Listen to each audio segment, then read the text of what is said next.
Hello పిల్లలు, మనవలు, వచ్చి కూర్చోండి. మళ్ళీ భాగవతం చెప్పుకుందాం. ఇలాగా ఈ జరాసంధుడి సైన్యంతో ఈ బలరామకృష్ణులు ఇద్దరు చాలా గొప్పగా యుద్ధం చేస్తున్నారు. బలరాముడు నాగలి పెట్టి వాళ్ళని నానా హింసలో పెట్టేస్తున్నాడు. ఆ నాగలికి రెండు పక్కల కొంచెం ఓ పక్క నేలను దున్నడానికి వీలుగా ఉంటుంది, ఇంకో పక్క దానికి పొడవుగా ఉంటుంది. దాంతో గట్టిగా మెడకి వేసిద్ది అని దగ్గరికి లాక్కోవడం, వాళ్ళ బుర్ర మీదేమో ఈ ఇనప రోకలు ఉంది ఇతని చేతిలోను, బలరాముడి చేతిలో రెండో చేతిలోను. అది ఉచ్చుకుని ఓ మోదు మోదడం, వాడు తలకాయ కాస్త బదలైపోయితో చస్తున్నాడు. అలాగే ఏనుగుల్ని కూడా బాధేసి ఏనుగుల్ని చంపేస్తున్నాడు, గుర్రాలను చంపేస్తున్నాడు. ఇలా నానా బీభత్సం చేసేస్తున్నాడు ఈ ఉమ్, రా వాడి రాక్షసుడి సైన్యాన్ని అంతని కూడాను, జరాసంధుడి సైన్యాన్ని.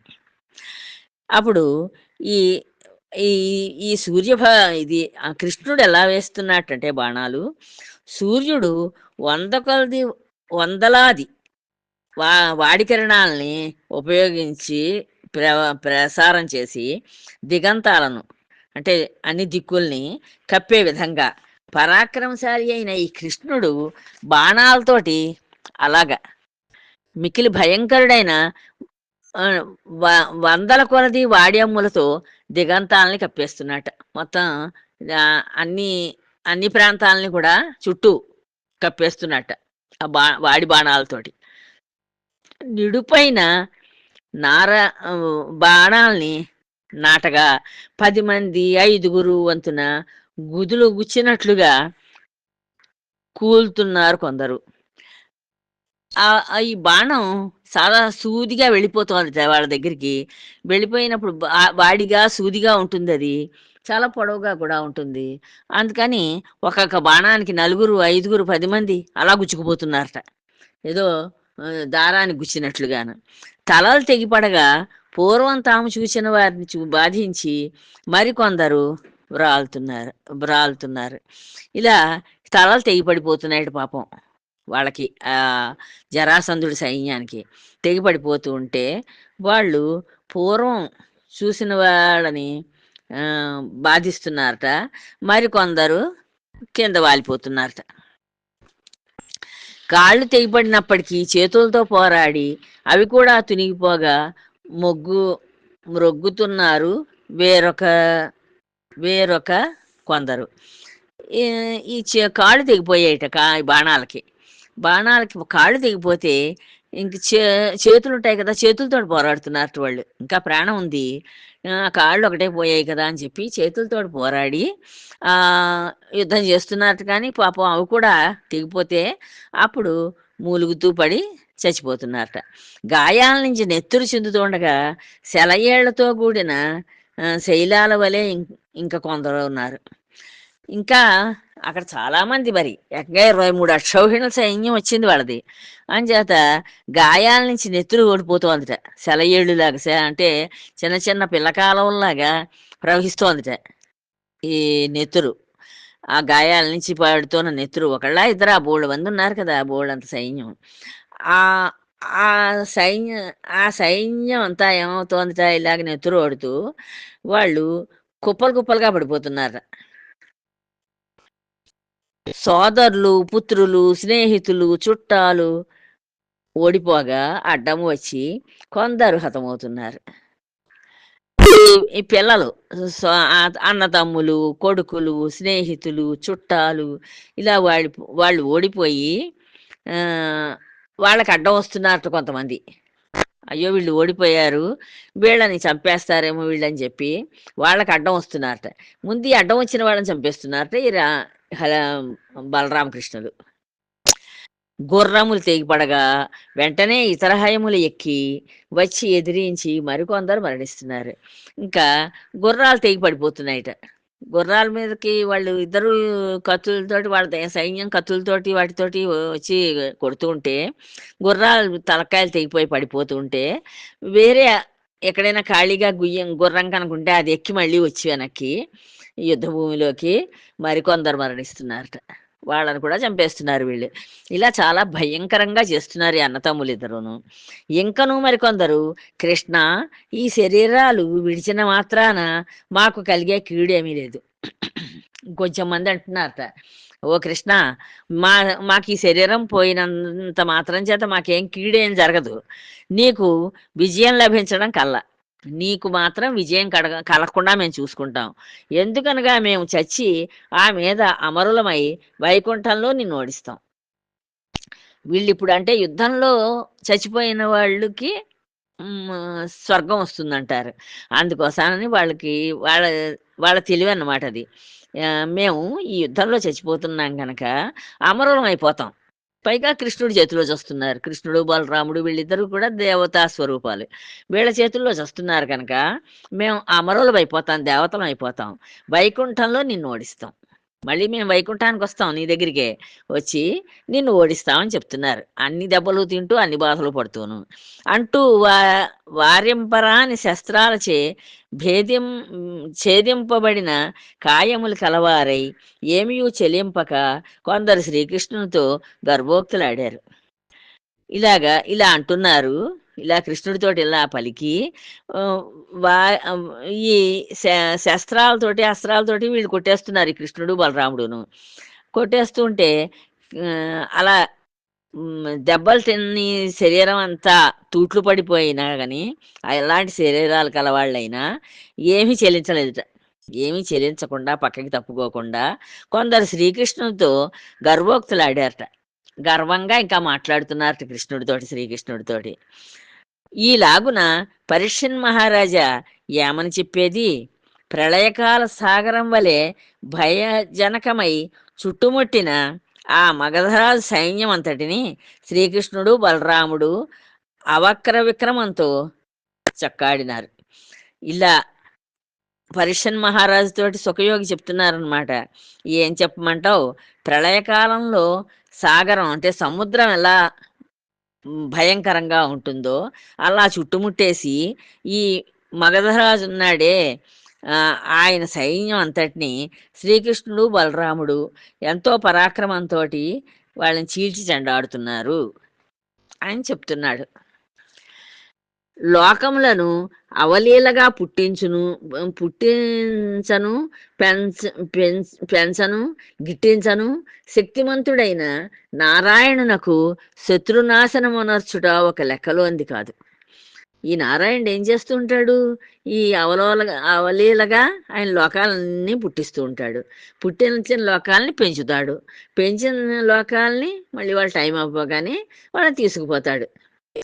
అలా శక్తివంతుడైన ఆ నారాయణుడికి శత్రునాశనం చేయడం పెద్ద లెక్కలోకి వస్తుందా?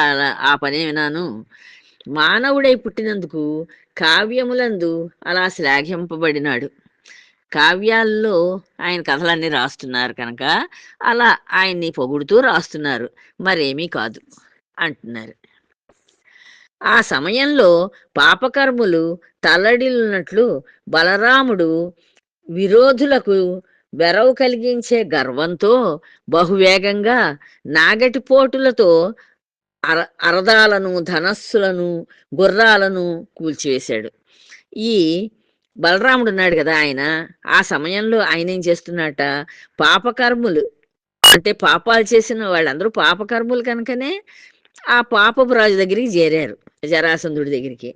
అంచేత వాళ్ళందరూ కూడా తల్లడిల్లిపోయేటట్లుగా, చాలా బాధపడిపోయేటట్లుగా ఈ బలరాముడు ఈ విరోధులకు వెరపు కలిగించే, చాలా భయపెట్టేటట్లుగా గర్వంతో బహువేగంగా గర్వపడుతూ బాగా ఈ బలరాముడు ఎంతో వేగాన్ని పుంజుకుని నాగటిపోటులతో నాగలు తీసుకున్నాడు. ఆ నాగలు తీసుకుని దాంతో రథాలు, వాళ్ళ రథాలను లాగి పాడేసేస్తున్నట్ట, ధనస్సుల్ని లాగి పారేస్తున్నట్ట, గుర్రాలని కూల్చేస్తున్నట్ట, ఇలా అన్నింటినీ పాడు చేసేస్తున్నాడు.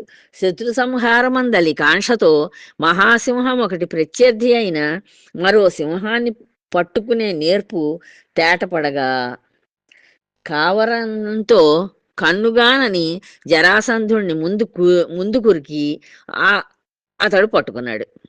అప్పుడు ఈ శత్రు సంహారం అందలి కాంక్షతోటి, అంటే శత్రువుల్ని చంపుదాము అనే కోరికతోటి వచ్చిన ఆ జరాసంధుడు ఉన్నాడే, ఆ జరాసంధుడిని మహాసింహం ఒకటి ప్రత్యర్థి అయిన మరో సింహాన్ని, ఈయన మహాసింహం ఈ బలరాముడు, ఆయన ఆయనకి ఎదురుగా ఉన్న ప్రత్యర్థి, ఆయనకి విరోధి అయిన ఇంకో సింహాన్ని ఎలా పట్టుకునే నేర్పుతోటి ఎలా పట్టుకుంటుందో అలాగా ఈయన బలరాముడు ఆ జరాసంధుణ్ణి ముందు కురికి అతన్ని పట్టుకున్నట్ట. ఆ జరాసంధుణ్ణి పట్టుకున్నాడు ముందు కురికి. అలా పట్టుకొని శత్రువులు చెదరి బెదరిపోగా భయంకర బలశాలి అయిన బలభద్రుడు వానిని ఎత్తి పొడుపు మాటలతో పడమొత్తి లాగి లోకాలకు వెరపు కలిగించే తన పిడికిటి పోటుతో కంఠగత ప్రాణుణ్ణి గావించాడు. అలా పట్టుకున్నాడు. పట్టుకుని అతన్ని శత్రువులు బెదిరిపోతున్నారట, వీడిని ఎక్కడ చంపేస్తాడు జరాసంధుడిని బలరాముడు అని చెప్పి భయపడిపోతూ ఉంటే ఈ బలశాలి అయిన బలభద్రుడు వాణ్ణి ఎత్తిపొడుపు మాటలు మాట్లాడుతున్నట్టు. అంటే ఈయన గొప్పలు చెప్పాడు కదా, మీరు చిన్నపిల్లలు, మీరు నాతోటి ఎక్కడ యుద్ధం చేస్తారు, నేను చాలా వీరుణ్ణి గొప్పవాణ్ణి, ఈ యుద్ధం చేశా ఆ యుద్ధం చేశానని ఏవో గొప్పలు చెప్పాడు. అంచేత శుభ్రంగా నేల మీద పారేసి 4 ముత్తులు ముత్తాట. మొత్తి లోకాలకు వెరపు కలిగించే తన పిడికిలి పోటుతోటి, లోకాలన్నీ కూడా భయపడేటట్లుగా ఉండే తన పిడికిలి పోటుతోటి కంఠగత ప్రాణుని చేసేట. అంటే ఆ వాడి ప్రాణాలు కంఠంలోకి వచ్చేసాయి, ఇంకొంచెం దూరం వస్తే చచ్చిపోతాడు. అలాగ వాడిని నానా హింస పెట్టేట ఆ రాజుని. భూభారం అడిగింప ఎంచిన చక్రాయుధుడు భావికావ్యం తలపోసి జరాసంధవధ మాన్పి మాధవుని మాగధునితో ఇట్లా అన్నాడు. ఈయన ఏం చేశాడు, అన్నగారితోటి, ఒరే అన్నయ్య, నువ్వు ఇప్పుడు అప్పుడే చంపేకు వీడితో ఇంకా చాలా పని ఉంది అని చెప్పి ఆ జరాసంధుడితోటి కృష్ణుడు ఇలా చెప్తున్నట్టు. అన్నగారునేమో చంపొద్దని చెప్పాడు, ఆ జరాసంధుడిని చంపకు అని చెప్పి ఈ మగధరాజైన జరాసంధుడితోటి ఇలా అంటున్నట్ట. ఓ నరపతి, నీవు దుఃఖింపనవసరం లేదు, నువ్వు ఏం దుఃఖించదుకు. ఓ రాజా, నువ్వేం దుఃఖించకు, పొమ్ము, నీ సేనలను కూర్చుకొని మనోవ్యథ తొలగునట్లు మరల రమ్ము. ఇప్పుడు వెళ్ళిపోయి మళ్ళీ సైన్యాన్ని కూర్చుకుని మళ్ళీ బయలుదేరిరా. అంతేనే కానీ నువ్వేం భయపడకు. వైరులను శిక్షింపుము. నీకు ఎవరున్నారో శత్రువులు వాళ్ళందరినీ శిక్షించు. అలా చేయలేకపోతే భువియందు దివ్యందు విహరించే జనులు మెచ్చునట్లు నీ పరాక్రమాతిశయం చాటి నీ మెదడు ముక్కలు పిశాచాలు తినేలా నీ దేహాన్ని వదిలిపెట్టు. నువ్వు అలా చెయ్యలేకపోయావు అనుకో, ఒకవేళ నువ్వు ఇలా నీ శత్రువుల్ని శిక్షించు అని చెప్పాడు కదా కృష్ణుడు. అలా నువ్వు చేయలేకపోతే ఈ భూమి మీద ఆకాశంలోనూ కూడా విహరించే జనులు ఉంటారు, వాళ్ళు మెచ్చుకునేటట్లు నీ పరాక్రమాన్ని చూపించి నీ మెదడు ముక్కల నేను పిశాచాలు తినేలా నీ దేహాన్ని వదిలిపెట్టు. నీ దేహాన్ని వదిలేసావంటే పిశాచాలు పీకు తింటూ ఉంటాయి నీ మెదడుని, నీ శరీరాన్ని. అలా చేయడం మంచిది అని ఆయన్ని, ఈ కృష్ణుడిని ఇంత క్రితం చాలా నిందావాక్యాలు పలికాడు కదా, ఇప్పుడు ఆయన దొరికాడు కదా అని ఈయన అలా చెప్తున్నాడు అనమాట. కృష్ణుడు అని పలికి నవ్వుతూ వాణ్ణి విడిచిపుచ్చాడు. నవ్వుతూ వాణ్ణి, ఆ జరాసంధుడిని వదిలేశాట. వాడేమో తొట్రుపాటును మించిన సిగ్గుతో కుమిలిపోయి మొగమెత్తుకోలేక కోపం కుటిలత్వం మనసులో మెలివడగా తపస్సు చేసి అయినా వీళ్లను జయించాలి అనుకున్నాడు. ఇంకా ఆయనకి సిగ్గేసింది. ఇంచేత మీరు చిన్నపిల్లలు, మీతో నేను యుద్ధం చేశానంటే అందరూ ఇదేంటి ఇంత చిన్నపిల్లలతో జరాసంధుడు యుద్ధం చేయడం ఏమిటని చెప్పుకుంటారు. ఇలాంటి గొప్ప మాటలని చెప్పాడు ఇంత క్రితం. ఇప్పుడేమో ఈ చిన్నపిల్లల చేతుల్లో ఓడిపోయి వాళ్ళకి చిక్కిపోయాడు. వాళ్ళకి చిక్కి వాళ్ళు పోరా నువ్వు యుద్ధం చేయక్కర్లేదు, ఇప్పుడు తర్వాత మళ్ళీ సైన్యాన్ని తెచ్చుకురా, నీ సైన్యం అంతా చచ్చిపోయిందని చెప్తుంటే సిగ్గుపడిపోతున్నాడు, కుమిలిపోతున్నాడు, మొహం పైకి ఎత్తి చూడలేకపోతున్నాడు. అంచేత మనస్సులో చాలా బాధపడిపోతున్నాడు. బాధపడిపోయి తపస్సు చేద్దాం, ఇప్పుడు వెళ్ళి తపస్సు చేసి వీళ్ళని చేయిద్దాము అని మనసులో ఆలోచించుకున్నట. పారిపోయిన పార్థివ సమాజంతో కూడి మరలిపోయాడు. ఆ ఆ పా చచ్చిపోయిన వాళ్ళు ఉన్నారు కదా, వాళ్ళ తాలూకు వాళ్ళు అక్కడికి వచ్చారు. వాళ్ళును ఈ పారిపోయిన వాళ్ళు వీళ్ళందరితోటి కలిసి మళ్ళీ వెనక్కి వెళ్ళిపోయాడు. అప్పుడు దేవతలు బలరామకృష్ణుల మీద పూలవాన కురిపించారు. అలా జరాసంధుడు ఎప్పుడైతే వెనక్కి తిరిగి వెళ్ళిపోయేసరికి దేవతలు ఎంతసేపు చూస్తూ ఉంటారు, ఈ భగవానుడి కింద భూలోకంలో అవతరించాడు కదా, ఎంతమంది రాక్షసుల్ని వేళ చంపాడు, ఏం చేస్తున్నాడు అని చూస్తూ ఉంటారు. చూశారు వీళ్ళిద్దరూ ఇలాగా ఈ వీడిని జయించేసి రాజుని వెనక్కి పంపేశారు, వాడి బలగాన్నంతని చంపేశారు అని చెప్పి తెలుసుకుని వాళ్ళ ఇద్దరి మీద, అన్నతమ్ములు ఇద్దరి మీద పూలవాన కురిపించారట.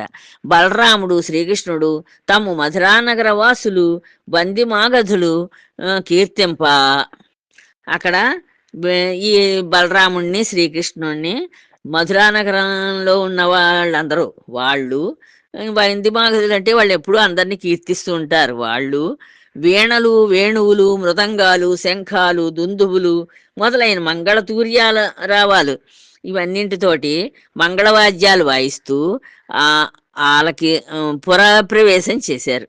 వాళ్ళు అలా చేస్తుండగా వీళ్ళు మళ్ళీ వాళ్ళ పురంలోకి ప్రవేశించారు, మగధ రాజ్యంలోకి ప్రవేశించారు. అప్పుడు మధురానగర వాసులు వీధులను శుభ్రంగా చిమ్మి కస్తూరి కలిపిన నీళ్లతో తడిపినారు. అప్పుడు మధురవాసులు ఏం చేశారట, మధురానగరంలో ఉన్నవాళ్ళు వాళ్ళందరూ ఆ వీధులన్నీ కూడా శుభ్రం చేసి కస్తూరి కలిపిన నీళ్లతోటి చక్కగా నీళ్లు జల్లి ముగ్గులు అవి పెట్టి అన్నీ చేశారట. అనేక విచిత్రములైన జెండాలు మున్నగు వాటితో అలంకరించారు. ఆ ఊరంతా కూడా, ఆ మధురానగరం అంతా కూడా అనేక చిత్రములైన జెండాలు, అనేక రకాల జెండాలతోటి చక్కగా అలంకరించారట. కనక రత్నమయములైన విజయస్తంభాలకు తోరణాలు కట్టారు. కనక అంటే బంగారంతో చేయబడి ఉన్నాయట స్తంభాలు, రత్నాలు పొదగబడి ఉన్నాయట. అవి అలాంటి ఆ స్తంభాలకి వాటిని విజయస్తంభాలు అన్నాడు. ఆ విజయస్తంభాలకి తోరణాలు కట్టారట, మామిడాకులు తోరణాలు కట్టారు. ఊరంతా వేదధ్వనులతో ప్రతిధ్వనించింది. వేద పండితులను అందరినీ పిలిచారు.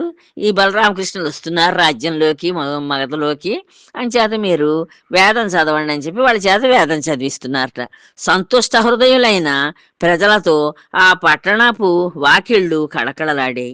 అంచేత ఎప్పుడైతే ఈ మగధ రాజ్యంలో ఉన్న ప్రజలందరూ సంతుష్టులయ్యారో, ఆనందంగా ఉన్నారో, అప్పుడు ఆ పట్టణపు వాకిళ్ళన్నీ కూడా చక్కగా కళకళలాడుతూ ఉన్నాయి. వాళ్ళన్నీ ముగ్గులతోటి ఆనందంగా ఈ రామకృష్ణులు వస్తున్నారు మధురలోకి అని చెప్పి ఎంతో చక్కగా ఊరంతా అలంకరించి వీళ్ళు వస్తున్నారని వీళ్ళకి ఎదురు చూస్తున్నారు. వచ్చి వాళ్ళకి వెల్లువల పెళ్ళుబికి వచ్చిన వీరులైన శత్రురాజులందరినీ జయించి, వెల్లువల పెళ్ళుబికి వచ్చిన ఆ 23 లక్షల అక్షౌహిణుల సైన్యం కదా వచ్చింది, ఏదో పెళ్ళుబికి వచ్చింది అన్నమాట ఆ సైన్యం అంతాను. అలాంటి వీరులని, శత్రురాజుల్ని అందరినీ చంపేసి బలవంతులైన బలరామకృష్ణులు విజయం చేస్తున్నారు. వాళ్ళందరినీ చంపేశారు. ఆ రాజునేమో పరాభవించి పంపించేసి వీళ్ళు చక్కగా బలరామకృష్ణులు వస్తున్నారు అని చెప్పి వాళ్ళందరూ చెప్పుకుంటున్నారట. రండి మనసారా దర్శిద్దాం, ఓ రెండమ్మా అందరూను, మనం మనసారా చూద్దాం, మన బలరామకృష్ణులు వస్తున్నారు ఊళ్ళోకి అని ఎత్తైన మేడలు ఎక్కి పురస్త్రీలు వారి మీద చిగుళ్ళు, చక్కగా లేత చిగుళ్ళుట, పువ్వులు, శేషలు అంటే పేలాలు చల్లినారు. పేలాలు శుభం అని చెప్పి పేలాలు కూడా చల్లుతారు. ఇవన్నీ చల్లుతున్నారట పుర ప్రజలందరూను ఈ బలరామకృష్ణులు ఇద్దరి మీదను. ఇలా వాళ్ళ ఆనందాన్ని అలా తెలియపరుస్తున్నారు. ఇలా రామకృష్ణులు పట్టణంలో ప్రవేశించారు. ఈ రామకృష్ణులు ఇద్దరు కూడా ఈ మధురా నగరంలో ప్రవేశించారు. యుద్ధం ఎలా జరిగిందో ఉగ్రసేన మహారాజుకి తెలిపి శ్రీకృష్ణుడు యథేచ్ఛా విహారాలతో ఉండినాడు. ఈ కృష్ణుడు వాళ్ళ తాతగారైన ఉగ్రసేన మహారాజుకి చెప్పాట, యుద్ధం ఎలా జరిగింది, ఏం జరిగింది, అక్కడ ఏం చేసి వచ్చారు అని చెప్పి అవన్నీ అక్కడ విశేషాలని చెప్పి ఈయన యథేచ్ఛగా తిరగడానికి వెళ్ళిపోయాడు కృష్ణుడు. కానీ జరాసంధుడు పెనుమత్సరంతో భూవలయంలోని దుష్టరాజులందరినీ చేర్చుకొని 17 సార్లు 17 అక్షౌహిణుల సేనతో మధురపై దండెత్తాడు. ఈ వీడున్నాడే జరాసంధుడు, వీడికి లోపల ఉడికిపోతోంది. వీళ్ళు చిన్న పిల్లలు నన్నేమో ఇలా పరాభవం చేసి పంపించేశారు, వెళ్ళిపోయా, మళ్ళీ సైన్యాన్ని తెచ్చుకురా అని చెప్తాడా కృష్ణుడు అని చెప్పి ఆ బాధ లోపల ఉండడంతో 17 అక్షౌహిణుల సైన్యాన్ని మళ్ళీ చేకూర్చుకుంటూ ఉండడం, మళ్ళీ 17 సార్లు వచ్చేట ఈ మధుర మీదకి దండయాత్రకి. వచ్చినప్పుడు అలా ఇలా వస్తాడని తెలిసే కృష్ణుడు వదిలేశాడు. వదిలేస్తే మనం సేకరించక్కర్లేదు, ఈ దుష్టరాజులందరినీ పోగేసుకుని దుష్టజనాన్ని పోగేసుకుని వస్తాడు, వచ్చినప్పుడల్లాగా ఆ భూభారాన్ని మనం సంహరించేస్తూ ఉంటే భూభారం తగ్గుతుంది అని చెప్పి కృష్ణుడు ఆలోచించాడు అనమాట. కృష్ణుడు ఆలోచన అది. అలాగే జరిగింది. వాడు 17 సార్లు ఈ మధుర మీదకి దండెత్తొచ్చాట. మాధవుని భుజములనే ప్రాకారాలతో సురక్షితులైన యాదవులతో అతడు కయ్యం గావించాడు. ఈ కృష్ణుడు భుజ పరాక్రమం అది ప్రాకారం కట్టినట్టుగా ఉందిట వీళ్ళందరికీను. అలా రక్షింపబడుతున్న యాదవులతోటి అతడు కయ్యం గావించడానికి, యుద్ధం చేయడానికి అలా వచ్చాడు 17 సార్లు. తడవకు తన బలగములన్నీ నశించిపోయినప్పటికీ జరాసంధుడు మళ్ళీ 18వ పర్యాయం కథనానికి సిద్ధపడి కదలి వస్తూ ఉండగా కలహ విద్యలో ఆరితేరిన నారదుడు కాలయవనుడి దగ్గరికి వెళ్ళి ఇట్లా అన్నాడు. మళ్ళీ 18వ కూడా వచ్చాట. మళ్ళీ సైన్యాన్ని చేర్చుకుని ఆ సైన్యాన్ని తీసుకుని మళ్ళీ 18వ కూడా వచ్చాడు ఈ జరాసంధుడు. మళ్ళీ అక్కడ ఉన్న రాజులు, కొంతమంది రాజుల్ని, మళ్ళీ జనాల్ని పోగేసుకుని మళ్ళీ వచ్చాడు యుద్ధానికి. వస్తే అలా వస్తూ ఉండగా ఈ కలహప్రియుడు అంటే నారదుడికి ఏవైనా ఇద్దరు దెబ్బలాడుకుంటూ ఉంటే చక్కగా ఆనందంగా చూస్తూ ఉంటాడు. అంచేత ఆయన ఏం చేశాడు, కాలయవనుడని ఇంకొకడు ఉన్నాడు, వాడి దగ్గరికి వెళ్ళాడు. వాడు రాక్షసుడే. వాడి దగ్గరికి వెళ్ళి ఆయనతోటి ఏదో చెప్తున్నట. అది మళ్ళీ తర్వాత మళ్ళీ చెప్తానమ్మా మీకు. ఉంటాను. జై శ్రీరామ్.